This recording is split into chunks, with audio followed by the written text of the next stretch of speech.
Imagine your life 1 year from now. Not dramatically different, just 1% better each day. It sounds insignificant, doesn't it? 1%. Barely noticeable.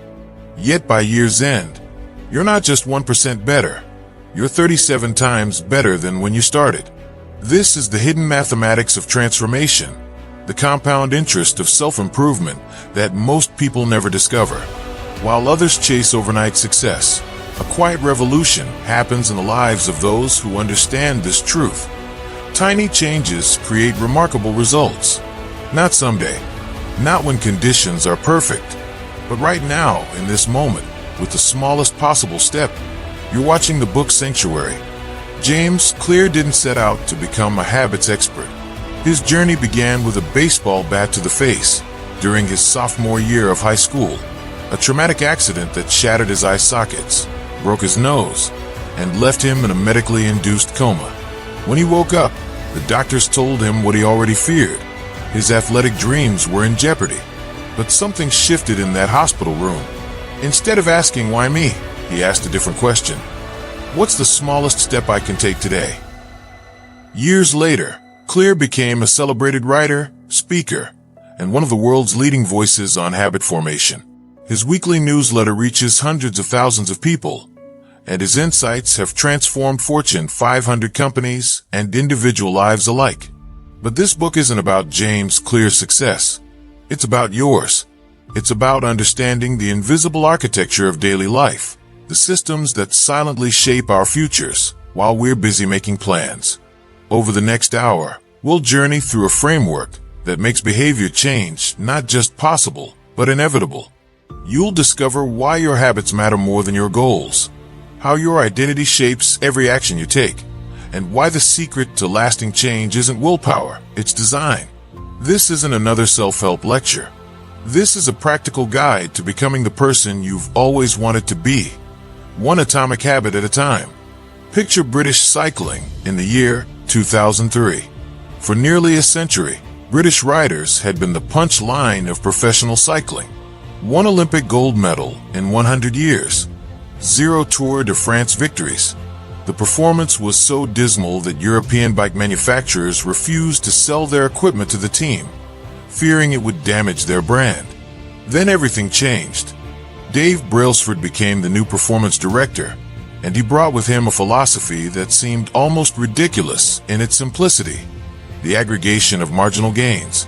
Instead of searching for one massive breakthrough, Brailsford believed that if you improved every tiny aspect of cycling by just 1%, those small gains would combine into something extraordinary. His team redesigned bike seats for better comfort. They rubbed alcohol on tires for improved grip. They tested fabrics in wind tunnels and discovered that indoor racing suits were more aerodynamic. But they didn't stop there. They experimented with massage gels to find which helped muscles recover fastest. They hired a surgeon to teach riders the optimal way to wash their hands to avoid catching colds. They even painted the inside of the team truck white to spot dust particles that might compromise the bike's performance. These weren't revolutionary changes. Each one, isolated, seemed almost trivial, but together they created momentum. 5 years after Brailsford took over, the British cycling team dominated the Beijing Olympics, winning 60% of the gold medals available. For years later in London, they set 9 Olympic records and 7 world records. Bradley Wiggins became the first British cyclist to win the Tour de France, followed by teammate Chris Froome, who would win it 4 more times in 6 years. This is the power we're talking about. Not dramatic transformation, not radical reinvention, just 1% better, again and again, until excellence becomes inevitable. But here's what most people miss. Habits work both ways. Just as 1% improvements compound into remarkable results, 1% declines compound into toxic outcomes. Eating one unhealthy meal doesn't ruin your health, but eating poorly day after day creates a body you don't recognize. Missing one workout doesn't destroy your fitness, but missing workouts repeatedly creates a person who no longer exercises. The slow pace of transformation is what makes bad habits so dangerous and good habits so powerful. Think of an airplane taking off from Los Angeles bound for New York. If the pilot adjusts the heading by just 3.5 degrees south, you'll land in Washington, D.C. instead. Such a small change is barely noticeable at takeoff. The nose of the plane moves just a few feet, but magnified across the entire country, you end up hundreds of miles apart. Your daily habits are like that flight path. A slight change in your daily routines can guide your life to a very different destination. This is why we must understand what Clear calls the plateau of latent potential. Imagine an ice cube sitting on a table. The room is 25 degrees. Slowly, it warms to 26, then 27, then 28. The ice cube sits unchanged. 29 degrees, 30, 31. Still nothing happens. Then 32 degrees, and suddenly the ice begins to melt. A 1-degree shift, seemingly no different from the temperature increases before it, unlocks a massive change. Your habits are like this. You work hard for weeks, months, maybe years. Nothing seems to happen. You run every day but still feel out of shape. You save money but don't feel wealthy. You practice an instrument but don't sound much better. This is the valley of disappointment, where most people give up. They don't realize they're standing at 31 degrees, just 1 degree away from breakthrough. The outside world only sees the dramatic moments, the book deal, the promotion, the victory. They call it overnight success. But you know differently.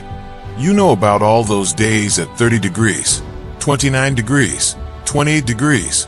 You know that breakthrough isn't a single moment, but the accumulation of countless unremarkable moments when nothing seemed to be working. Yet here's the trap that catches everyone. We become obsessed with goals. We want to lose 50 pounds, make $1 million, write a bestseller. These goals are seductive. They give us direction, purpose, a clear target. But goals alone are not enough. In fact, focusing too much on goals can actually prevent success. Consider this. Every Olympian wants to win a gold medal. Every candidate wants to get the job. Every entrepreneur wants to build a successful company. Winners and losers share the same goals. So goals cannot be what separates them. What makes the difference? Systems, the daily habits, the continuous small improvements, the commitment to process over outcome. Goals tell you where you want to go. Systems get you there. And once you understand this distinction, everything changes. You stop waiting for the perfect moment and start working the system. You stop chasing the outcome and start trusting the process. You realize that you don't rise to the level of your goals. You fall to the level of your systems. Here's a question that will change how you think about habits. Are you trying to change what you do? Or are you trying to change who you are? Most people approach habits from the outside in. They decide on an outcome, lose weight, quit smoking, save money, then create a plan to achieve it. This is outcome-based change, and it rarely lasts. Why? Because you're trying to change your behavior without changing the beliefs that drive it. Imagine 3 layers, like an onion. The outermost layer is outcomes, your results.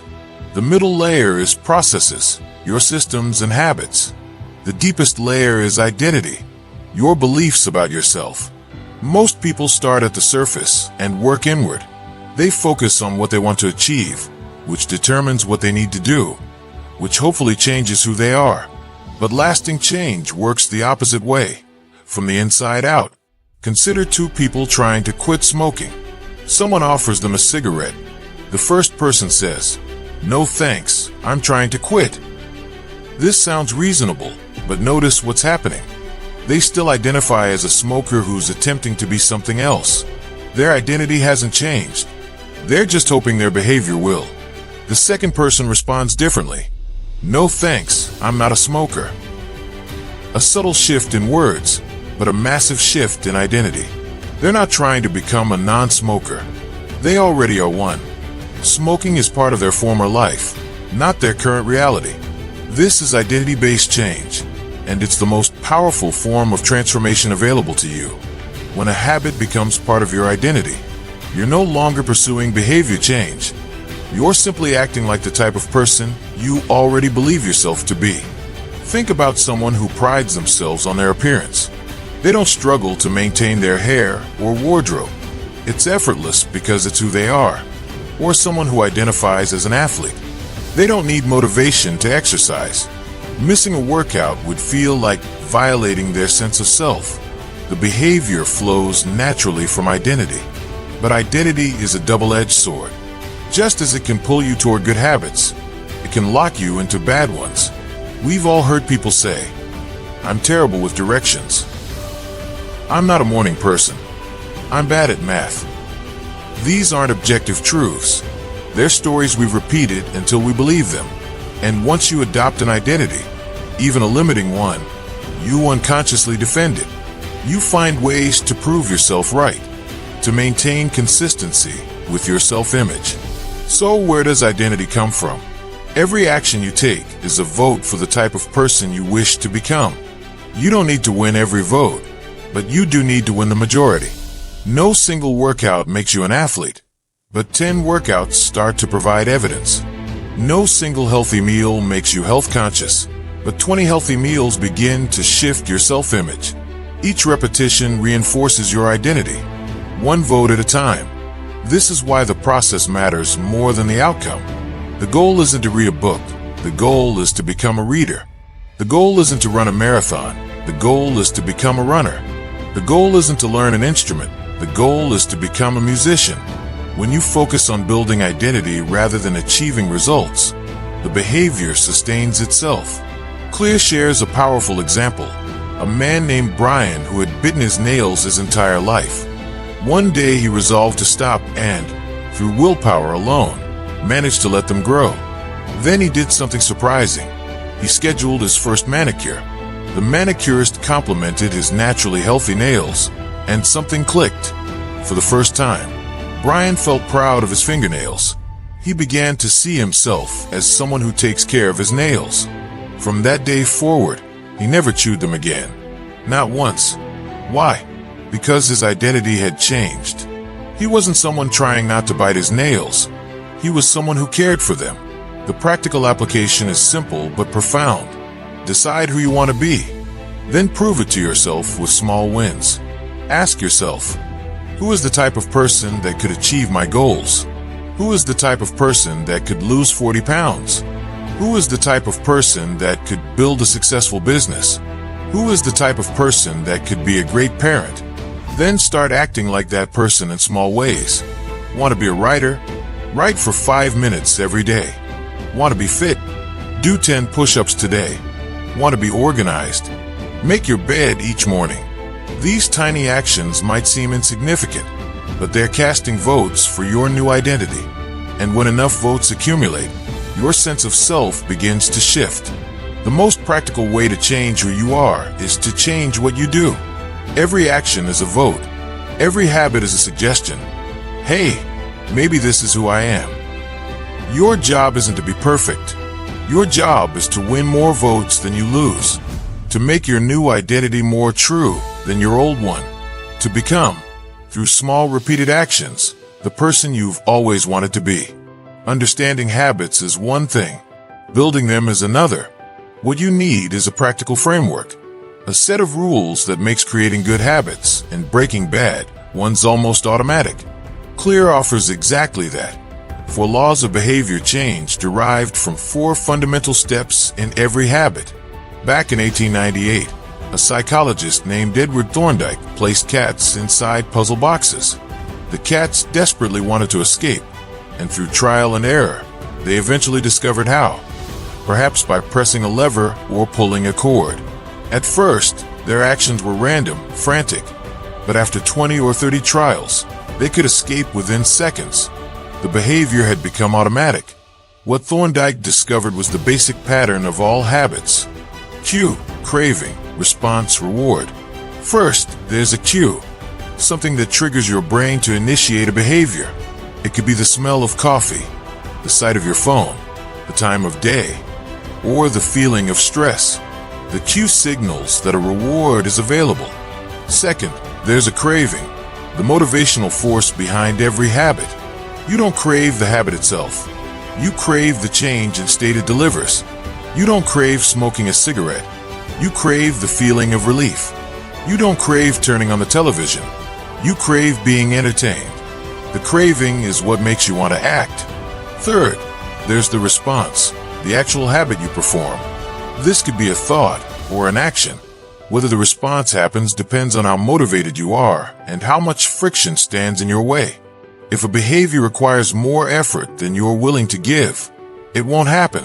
Finally, there's the reward, the end goal of every habit. Rewards satisfy your craving and teach your brain which actions are worth remembering. They close the feedback loop and complete the habit cycle. Together, these 4 steps form what Clear calls the habit loop. Cue, craving, response, reward. This loop runs continuously, usually without conscious awareness, governing much of what you do each day. Understanding this loop gives you power over it.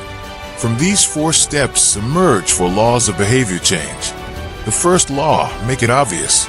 If you want to build a good habit, increase the cues that trigger it.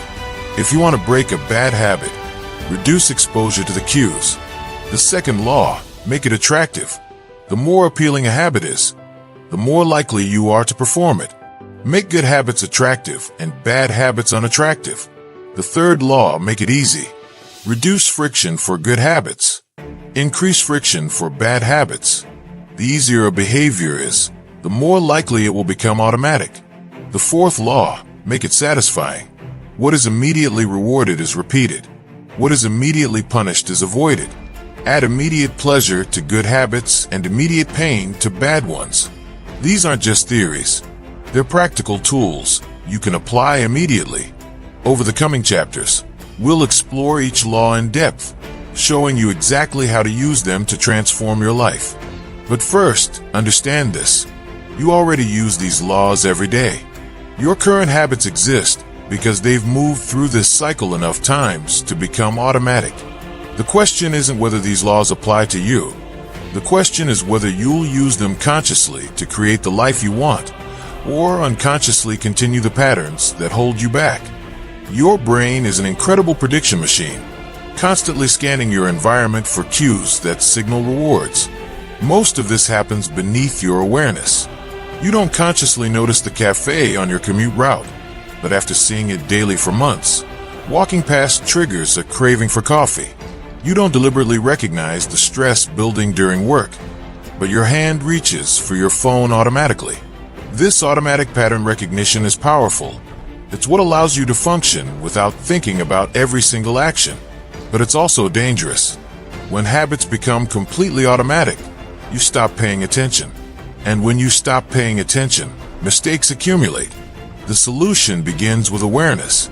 Before you can change a habit, you must first become conscious of it. Clear introduces a simple tool called the Habit Scorecard. Make a list of your daily habits, from waking up to going to bed.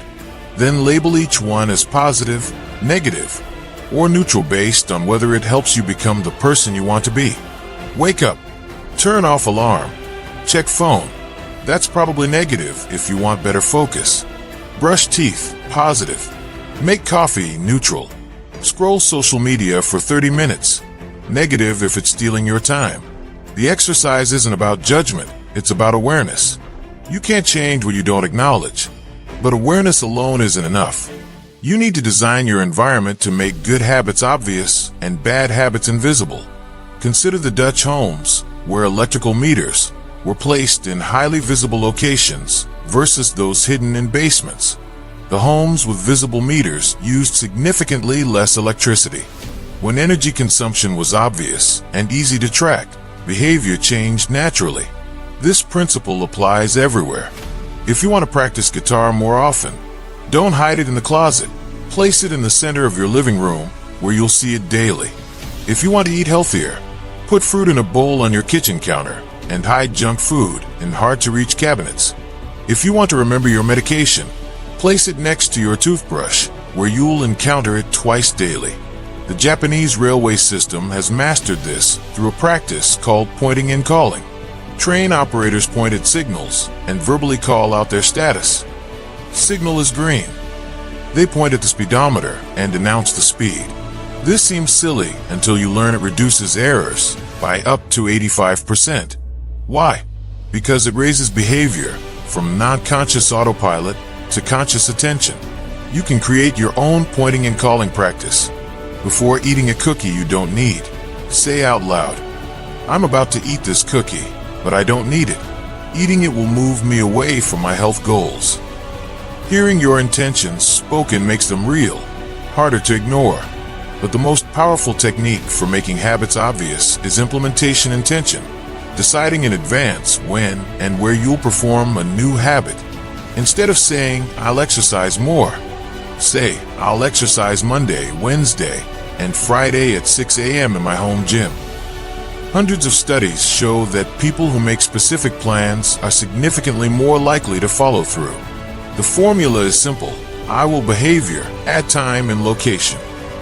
I will meditate for 10 minutes at 7 a.m. in my bedroom. I will write for 30 minutes at 8 p.m. at my desk. I will go for a walk at lunch in the park. When the moment of action arrives, there's no decision to make. You simply execute your predetermined plan. Even more powerful is habit stacking, linking a new habit to an existing one. Since you already perform dozens of habits daily without thinking, you can use them as triggers for new behaviors. The formula, after current habit, I will new habit. After I pour my morning coffee, I'll meditate for 1 minute. After I sit down for dinner, I'll share one thing I'm grateful for. After I close my laptop at night, I'll lay out my workout clothes for tomorrow. Your current habits are like dominoes standing in a row. Habit stacking allows you to build new dominoes onto that existing chain, creating momentum that carries you through your day. Wake up, make bed, place book on pillow, shower. The book on your pillow becomes a cue to read before sleep. The key is making the trigger unmistakably clear. Don't say, "After lunch, I'll exercise." When exactly is after lunch? Is it immediately after, or sometime in the afternoon? Instead say, "After I put my plate in the dishwasher, I'll change into my workout clothes." Crystal clear. No ambiguity. The cue is specific and immediately actionable. This is the essence of the first law. Make it obvious. Your habits are only as strong as the cues that trigger them. Design an environment filled with triggers for good behaviors and empty of triggers for bad ones. Make your intentions specific and concrete. Link new habits to existing routines, and watch as behavior change becomes not a matter of willpower, but a matter of visibility. Imagine a baby bird, barely hatched, pecking at its mother's beak to trigger her to feed it. Scientists discovered something curious. If you create a fake beak with an exaggerated red spot, bigger and brighter than any real beak, the baby birds go crazy for it. They peck more vigorously at the fake than the real thing. This is called a supernormal stimulus, a heightened version of reality that triggers an even stronger response. Humans are just as susceptible. Our brains evolved in an environment of scarcity, where calorie-dense foods were rare and valuable. Today we live in an environment of abundance, but our brains still operate on ancient programming. Food scientists have figured this out. They've engineered products with the perfect combination of salt, sugar, and fat, hitting what they call the bliss point that makes food irresistible. The crunch of potato chips, the creaminess of ice cream, the fizz of soda. These are supernormal stimuli for taste. The modern world is full of engineered experiences designed to hijack our natural desires. Social media delivers more validation in 5 minutes than our ancestors received in a lifetime. Streaming services offer endless entertainment more exciting than any campfire story. Dating apps present more potential partners than you'd meet in years of normal life. These aren't evil. They're just highly optimized versions of things we naturally find attractive. This brings us to the second law. Make it attractive. The more appealing a habit is, the more likely you'll perform it. The question is, how do you make good habits more attractive when unhealthy options are engineered to be irresistible? The answer lies in understanding dopamine, the chemical that drives all habit formation. For years, scientists thought dopamine was about pleasure, but recent research reveals something more interesting. Dopamine is released not when you experience pleasure, but when you anticipate it. The spike happens before you get the reward, not after. This is why anticipation often feels better than achievement. Why thinking about vacation excites you more than being on vacation. Why craving something can be more intense than having it. This insight reveals a powerful truth.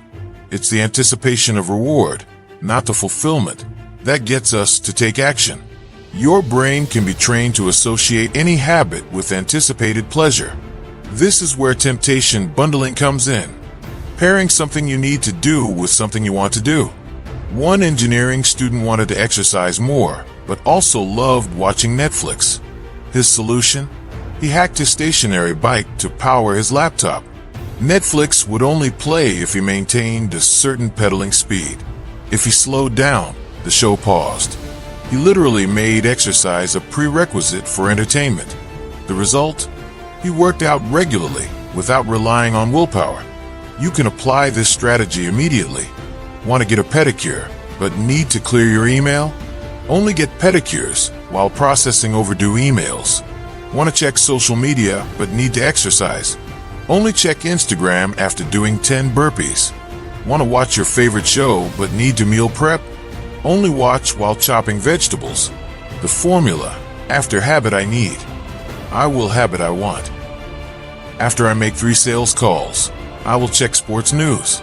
After I study for 20 minutes, I will browse social media for 5 minutes. After I clean the kitchen, I will play video games. You're not eliminating the things you enjoy. You're leveraging them to make necessary behaviors more attractive. But temptation bundling is only one tool. Another powerful strategy is joining a culture where your desired behavior is the normal behavior. Humans are herd animals. We desperately want to fit in, to belong, to earn respect from our peers. For most of human history, separation from the tribe meant death. So we evolved to conform to social norms, often without conscious awareness.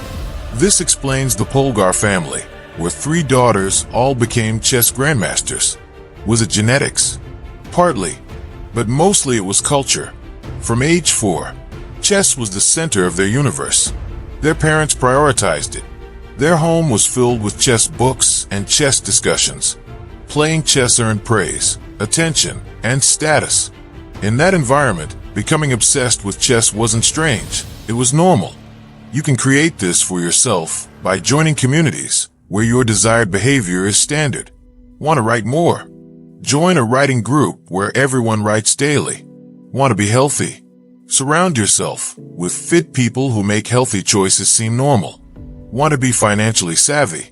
Spend time with people who talk openly about investing and saving. The key is finding a group where you already have something in common.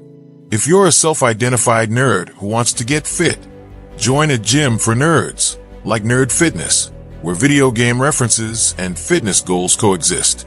When you feel like you belong, change becomes easier because it feels like something people like you already do. This is why remaining part of a group after achieving a goal is crucial. If you want your habits to last, you need the social reinforcement to continue. Achieving a goal is an individual pursuit. Maintaining a habit requires community. We are readers. We are athletes. We are creators. The shared identity reinforces your personal one. But be careful, this principle works both ways. If you surround yourself with people who normalize bad habits, you'll find those behaviors attractive even when you know better. Research shows that if your friend becomes obese, your chances of becoming obese increase by 57%. Not because you're eating their food, but because your sense of what's normal shifts. Choose your tribe carefully. Make sure the behaviors you want to adopt are celebrated, expected, and supported by the people around you. And if you can't find that tribe, create it. Even if it's just one accountability partner who shares your goals. The more you see the behavior you want modeled by others, the more attractive it becomes to you. There's a story that perfectly captures our relationship with action. A ceramics teacher divided his class into 2 groups. One group would be graded on quantity. The more pots they made, the better their grade. The other group would be graded on quality. They needed to produce just one perfect pot. At the end of the semester, something surprising happened. All the best pots came from the quantity group. While the quality group spent their time theorizing about perfection, the quantity group was practicing. They were making mistakes, learning from them, experimenting with technique. They were in motion, and that motion became mastery. This distinction between motion and action is critical. Motion is planning, strategizing, learning. Action is behavior that delivers results. Reading about fitness is motion. Working out is action. Researching diet plans is motion. Eating a healthy meal is action. Motion makes you feel productive without the risk of failure. Action requires you to put yourself on the line. We often favor motion because it protects us from critique and disappointment. But here's the uncomfortable truth. You can't improve by thinking about it. You have to practice. And this brings us to the third law: make it easy. The most effective form of learning is repetition. Every time you repeat an action, you're activating the neural circuits associated with that habit. Scientists call this long-term potentiation, the strengthening of connections between neurons based on repeated patterns of activity. Neurons that fire together wire together.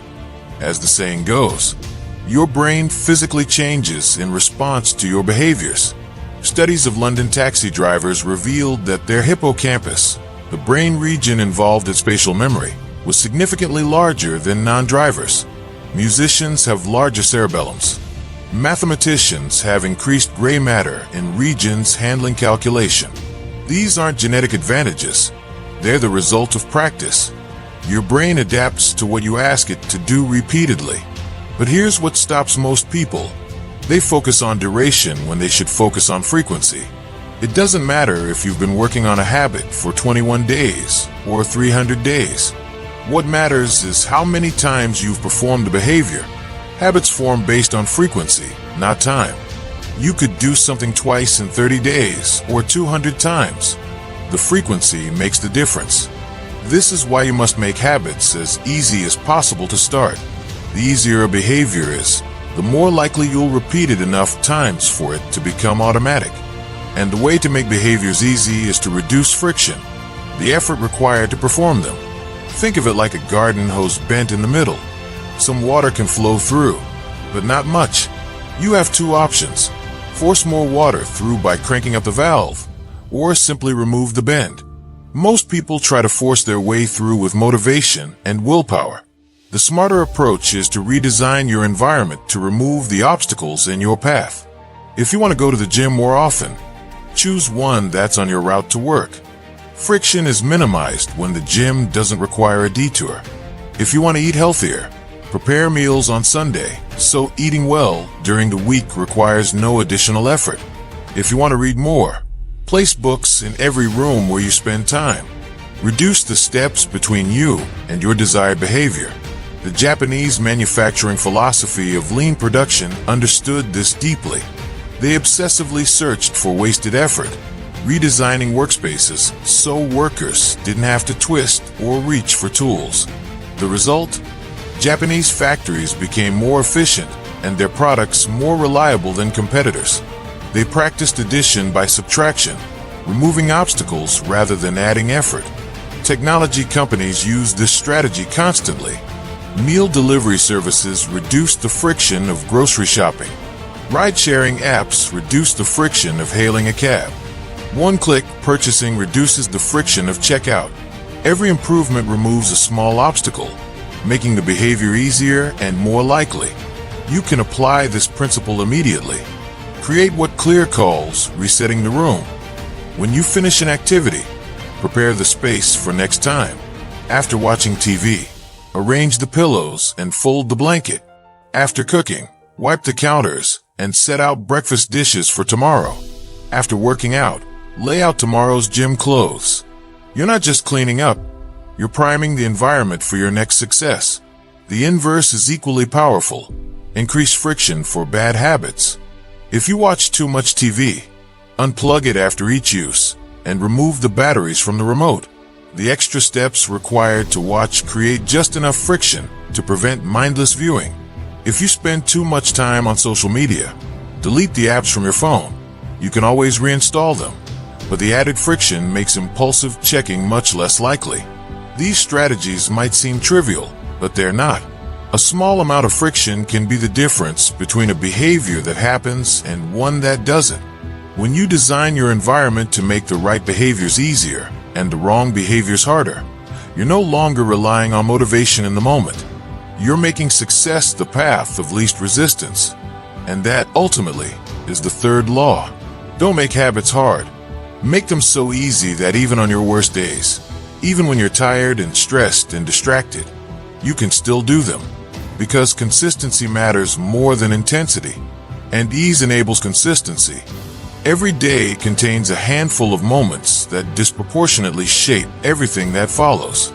Clear calls these decisive moments, choices that set the trajectory for the next hour, or the next day, or even longer. 5:15 p.m. You walk in the door from work. Do you change into workout clothes or sink into the couch? That single choice determines whether you exercise or watch TV all evening.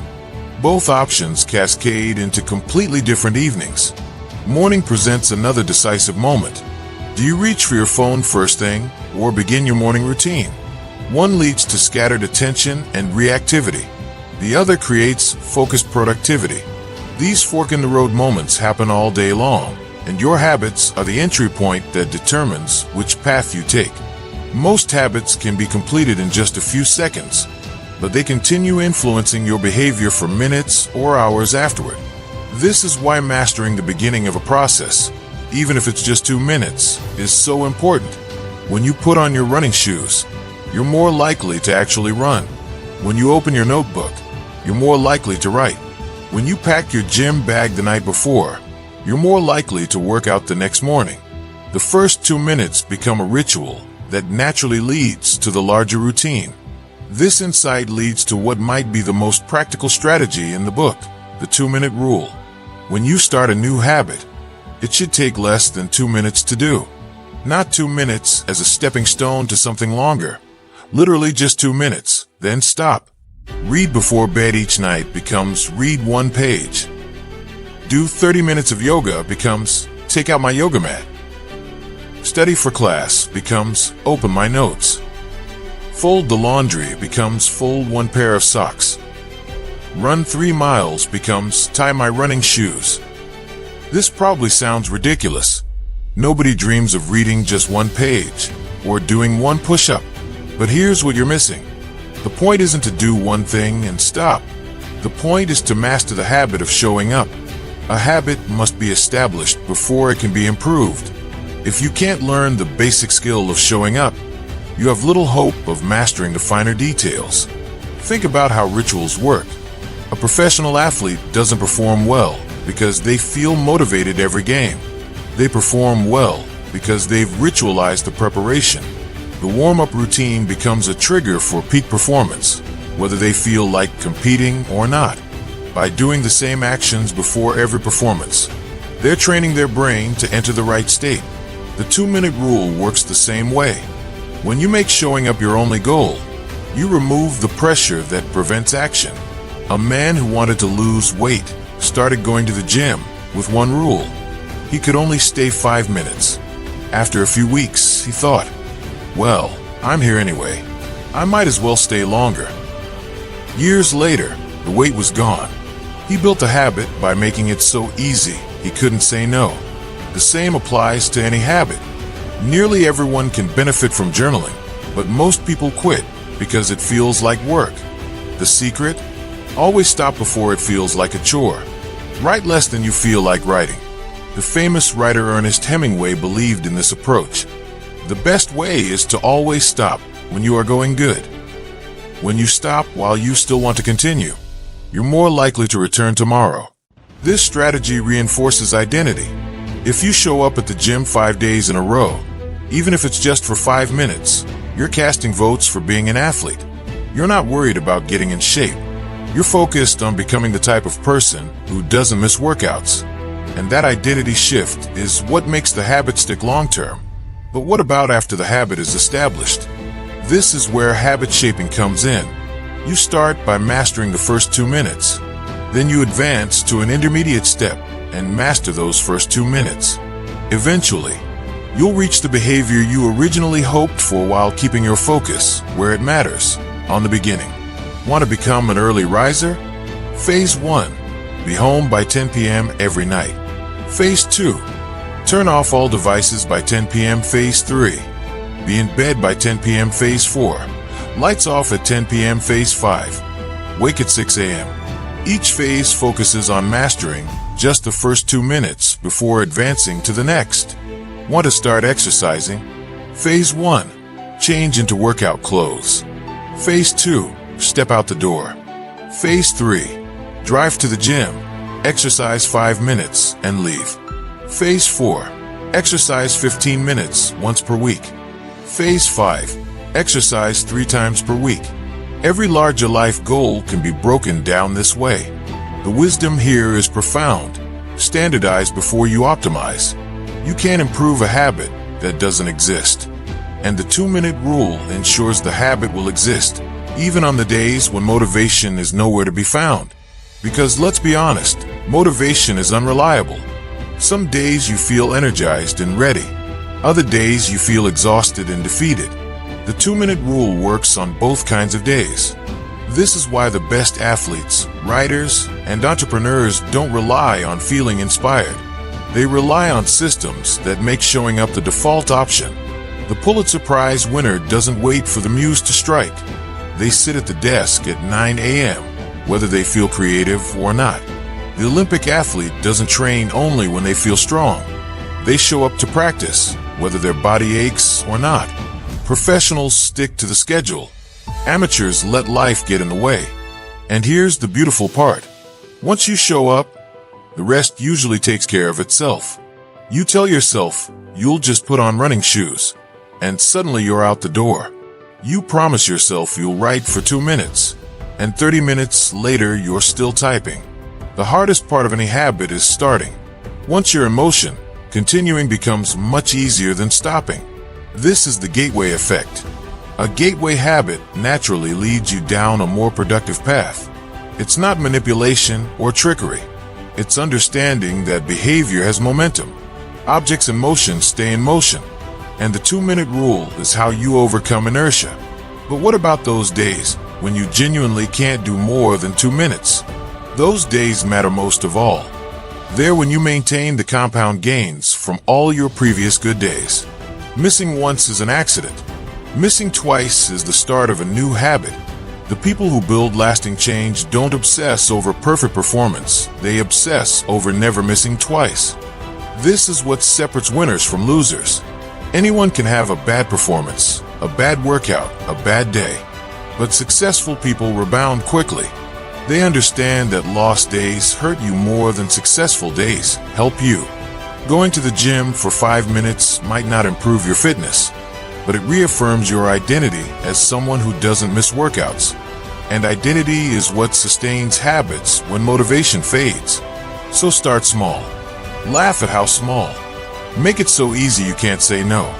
Then show up again and again until the behavior becomes who you are. That's the power of the 2-minute rule. Not just starting a habit, but becoming the type of person who doesn't break the chain. Victor Hugo faced an impossible deadline. The famous French author had promised his publisher a new book 12 months earlier, but instead of writing, he had pursued other projects, entertained guests, delayed. Frustrated, the publisher set a new deadline, just 6 months away. The book had to be finished by February 1831. Hugo concocted a strange plan to overcome his procrastination. He collected all his clothes and asked his assistant to lock them away in a large chest. He was left with nothing to wear except a large shawl. With no suitable clothing for going outside, he remained in his study and wrote furiously throughout the fall and winter. The Hunchback of Notre Dame was published 2 weeks early. Sometimes success isn't about making good habits easy. It's about making bad habits impossible. This is what psychologists call a commitment device, a choice you make in the present that locks in better behavior in the future. When Hugo locked away his clothes, he was binding his future self to the behavior his present self wanted. You can create commitment devices in your own life. Buy food in individual packages instead of bulk to reduce overeating. Ask to be added to casino banned lists to prevent gambling. Leave your wallet at home during the week before an athletic weigh-in, so you won't be tempted by fast food. The key is making the choice when your mind is clear, before temptation arrives. But we can do even better than commitment devices. We can automate good habits entirely, making them not just easy but inevitable.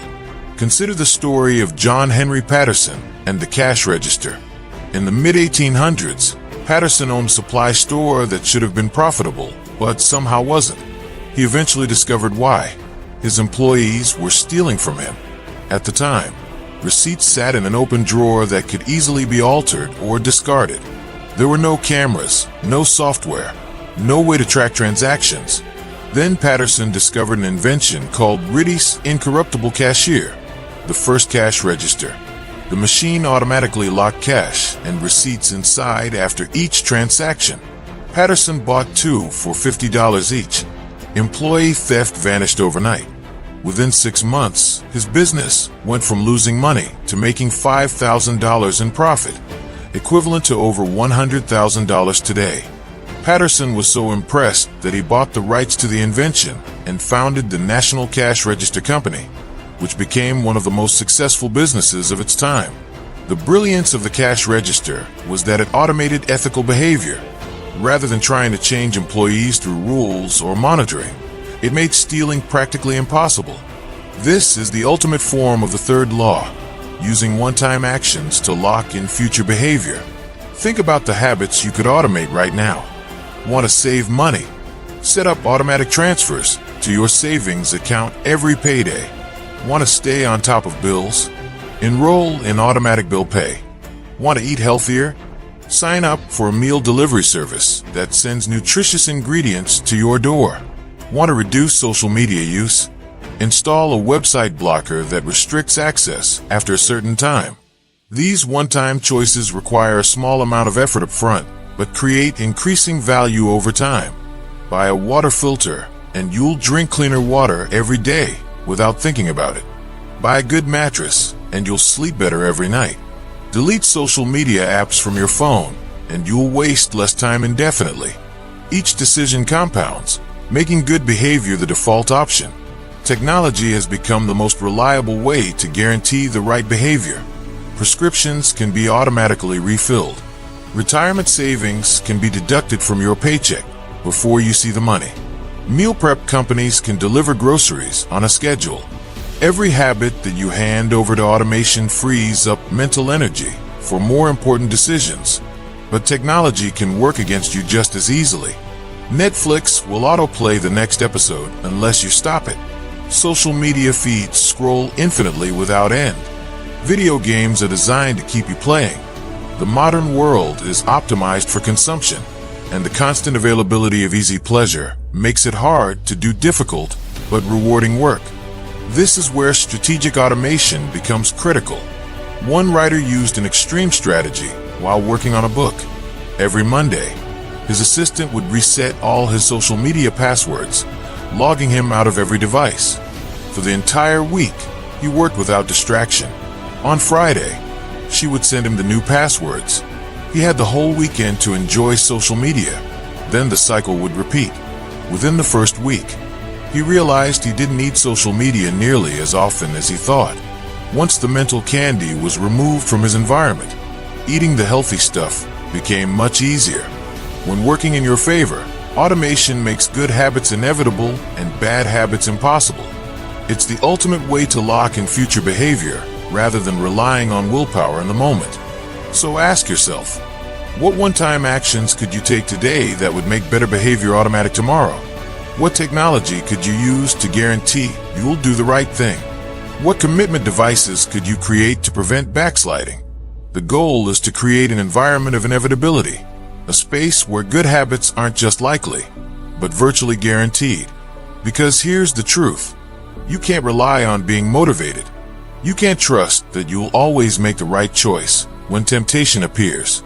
But you can design a life where the right choice is the only choice, where good behavior happens automatically, where your future self thanks your present self for making the hard decisions in advance. That's how you make habits stick. That's how you build a life that works. In the late 1990s, a public health worker named Stephen Luby left Nebraska and traveled to Karachi, Pakistan, one of the most populous and least livable cities in the world. Over 60% of Karachi's residents lived in slums without waste removal, electricity, or clean water. Contaminated water caused widespread illness. Nearly a third of children were malnourished. Disease and infection spread rapidly through densely packed neighborhoods. Luby and his team realized that hand washing could make a significant difference in residents' health. But they soon discovered something frustrating. People already knew hand washing was important. The problem wasn't knowledge, it was consistency. Some people just ran their hands quickly underwater. Others washed only one hand. Many forgot entirely before preparing food. Everyone said hand washing mattered, but few made it a habit. That's when Luby partnered with Procter & Gamble to supply neighborhoods with Safeguard soap. Compared to regular soap, Safeguard provided a more enjoyable experience. It foamed easily, creating satisfying suds. It smelled great. Instantly, hand washing became slightly more pleasurable. In Pakistan, Safeguard was a premium soap, Luby explained. Study participants commonly mentioned how much they liked it. The positive sensory signal, the mint taste of toothpaste, the fresh scent of soap, made the habit more attractive and more likely to stick. Within months, the health improvements were dramatic. Diarrhea rates fell by 52%. Pneumonia dropped by 48%. Skin infections declined by 35%. But here's the most remarkable part. 6 years later, over 95% of households still had hand washing stations with soap available. The habit had stuck because it felt good. This is the fourth law of behavior change. Make it satisfying. We are more likely to repeat a behavior when the experience is satisfying. Pleasure tells the brain, this feels good. Do this again. And this brings us to what might be the most important principle in this entire book. The cardinal rule of behavior change. What is immediately rewarded is repeated. What is immediately punished is avoided. Think about how chewing gum became a worldwide habit. Gum had been sold throughout the 1800s, but it wasn't until Wrigley launched in 1891 that it exploded. Early versions were bland resins, chewy but not tasty. Wrigley revolutionized the industry by adding flavors like spearmint and juicy fruit. They made the product flavorful and fun to use. Then they marketed it as creating a clean mouth feeling. The tasty flavors and fresh mouth sensation provided immediate reinforcement, making the habit satisfying and consumption soaring. The same thing happened with toothpaste. Manufacturers found success when they added spearmint, peppermint, and cinnamon flavors. These flavors don't improve cleaning effectiveness. They simply create a pleasant mouth feel that makes brushing more enjoyable. One person even stopped using Sensodyne because they didn't like the aftertaste, switching to a brand with stronger mint flavor that felt more satisfying. Notice the pattern. The behavior itself provides a reward, but adding a small immediate pleasure increases the likelihood it will be repeated. This is why the timing of rewards matters so much. Our brains evolved in an immediate return environment where actions produced instant results. Hunt and you get food today. Sleep in a cave and you stay warm tonight. Decisions and consequences were tightly linked. But modern society operates in a delayed return environment. Work hard today, and you might get promoted next year. Exercise this month, and you might lose weight by summer. Save money now, and you might retire comfortably in decades. The brain wasn't designed for this kind of thinking. We still crave immediate feedback, immediate gratification, immediate rewards. This creates a mismatch. With good habits, the immediate outcome is often unenjoyable. The workout is tiring.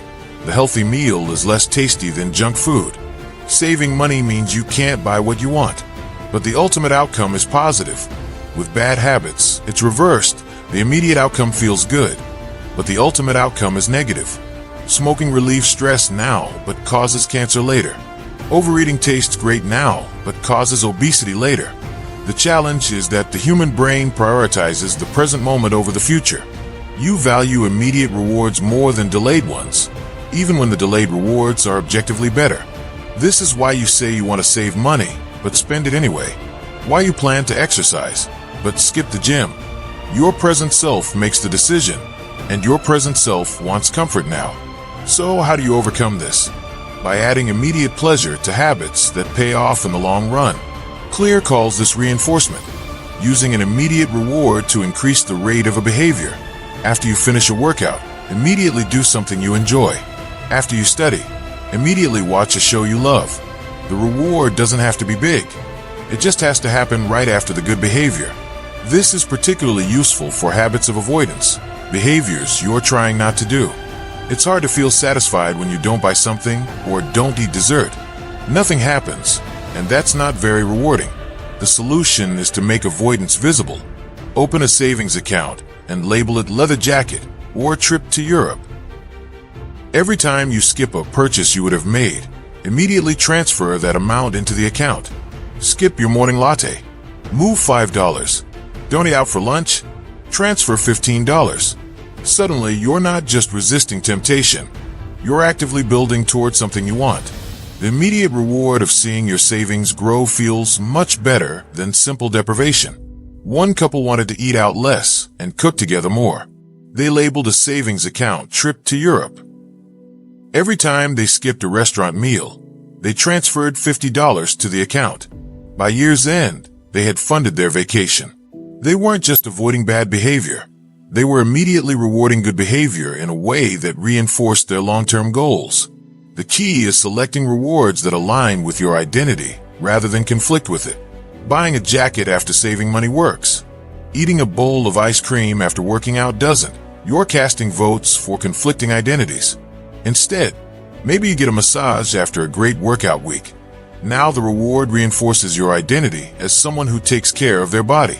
Eventually, as the inherent rewards of the habit itself kick in, better mood, more energy, reduced stress, you'll need external rewards less. The identity becomes the reinforcer. You do it because it's who you are and it feels good to be you. But in the beginning, when the long-term rewards are still distant and abstract, immediate reinforcement keeps you motivated. This is what makes habits stick. This is what transforms knowledge into action, intention into reality. Because at the end of the day, we're all seeking pleasure and avoiding pain. The secret is learning to associate pleasure with the behaviors that serve your future self, not just your present self. Make it feel good now, and you'll do it again tomorrow. Make it satisfying, and it becomes automatic. Trent Dursmit was a 23-year-old stockbroker working in a small Canadian suburb. Nobody expected much from him. Wrong location, wrong experience level. But he made rapid progress, thanks to a simple daily habit. Each morning, Dursmit placed 2 jars on his desk. One was filled with 120 paper clips. The other was empty. His rule was simple. Make a sales call, move 1 paper clip. He would dial the phone until all 120 clips had moved from the full jar to the empty one. Every morning I would start with 120 paper clips in 1 jar and keep dialing until I had moved them all to the second jar, he explained. Within 18 months, Dursmit was bringing in $5 million to the firm. By age 24, he was earning $75,000 per year. This is what Clear calls the paperclip strategy, and it demonstrates a fundamental truth. Progress is satisfying, and visual measures provide clear evidence of progress. Making progress feels good. Seeing progress reinforces behavior, and one of the simplest ways to make progress visible is with a habit tracker. A calendar where you mark an X for each day you complete your habit. Benjamin Franklin did this centuries ago, carrying a small booklet to track 13 personal virtues. At day's end, he'd record his progress for each virtue. Comedian Jerry Seinfeld reportedly uses the same method for writing jokes. His goal is simple: don't break the chain. Write jokes every day and mark the calendar. The growing chain of X's becomes motivation to keep going. Habit tracking leverages multiple laws of behavior change simultaneously. First, it makes the behavior obvious. Recording your last action creates a visual cue to act again. When you see your streak, you're reminded to continue. Research shows people who track progress on goals like weight loss or quitting smoking are more likely to improve than those who don't. Second, habit tracking is inherently attractive. The most effective form of motivation is progress itself. When you see yourself moving forward, You want to keep moving. Each small win feeds your desire to continue. On a bad day, when you feel like quitting, the tracker reminds you how far you've come. Plus, an empty square each morning motivates you to fill it. You don't want to break your streak. Third, habit tracking is satisfying. It feels good to cross an item off your to-do list, complete an entry in a workout log, mark an X on a calendar. The act of tracking itself becomes a small reward, and if it feels good, you're more likely to continue. But perhaps most importantly, habit tracking provides visual proof that you're casting votes for your new identity. You're not just hoping to become a writer, you're actively becoming one day at a time. The tracker doesn't lie. It shows who you're becoming through your daily actions. Despite these benefits, many people resist tracking. It creates an additional burden. Not only must you do the habit, but you must also record it. This is where automation helps. Your credit card statement tracks spending. Your fitness watch tracks steps and sleep. Your calendar tracks appointments. Look for data that's already being collected. Then review it weekly or monthly. For manual tracking, limit it to your most important habits. Better to consistently track one habit than sporadically track 10. And record the measurement immediately after the behavior occurs. After you hang up from a sales call, move a paper clip. After you finish a workout set, mark your log. After you put your plate in the dishwasher, write down what you ate. The completion of the behavior becomes the cue to track it. But what happens when your streak breaks? Because it will break. Life interrupts everyone eventually. Maybe you get sick. Maybe you have to travel for work. Maybe family needs you. Perfection isn't possible. This is where one simple rule can save you. Never miss twice. If you miss one day, get back on track immediately. Missing one workout happens, but you're not going to miss 2 in a row. Maybe you eat an entire pizza, but you'll follow it up with a healthy meal. You can't be perfect, but you can avoid the second lapse. Missing once is an accident. Missing twice is the start of a new habit. This distinguishes winners from losers. Anyone can have a bad performance, but successful people rebound quickly. The breaking of a habit doesn't matter if you reclaim it fast. And this is why even imperfect days matter. Lost days hurt you more than successful days help you. Going to the gym for just 10 minutes maintains your identity as someone who works out. It might not improve fitness, but it prevents erosion of the habit. Think of it financially. If you start with $100, a 50% gain takes you to $150, but you only need a 33% loss to return to $100. Avoiding losses is as valuable as achieving gains. As investor Charlie Munger says, the first rule of compounding: never interrupt it unnecessarily. Showing up on bad days maintains compound interest on your habits. You're not trying to hit a home run on every swing. You're just making sure you step up to the plate. Because being the type of person who doesn't miss workouts matters more than any single workout. Identity sustains habits when motivation fades. However, tracking does have a dark side. When a measure becomes a target, it can lead to the wrong behavior. If you're only measuring revenue, you might sacrifice long-term customer relationships for short-term profit. If you're only measuring weight, you might embrace crash diets that damage your health. If you're only measuring test scores, you might teach to the test instead of fostering genuine learning. This is Goodhart's law. When a measure becomes a target, it ceases to be a good measure. Measurement is useful when it guides you, not when it consumes you. Don't let the numbers become more important than the purpose behind them. Sometimes the most important things can't be measured, like the quality of your relationships, the depth of your learning, or your overall well-being. This is why non-scale victories matter for weight loss. If the number on the scale isn't moving, you might notice your skin looks better, you're sleeping deeper, or your energy has increased. These are valid measures of progress.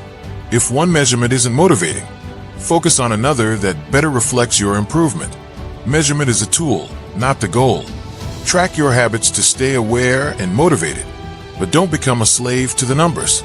Use tracking as feedback, not as judgment. And remember, showing up consistently matters more than tracking perfectly. The point isn't the X on the calendar. The point is becoming the type of person who shows up again and again, no matter what.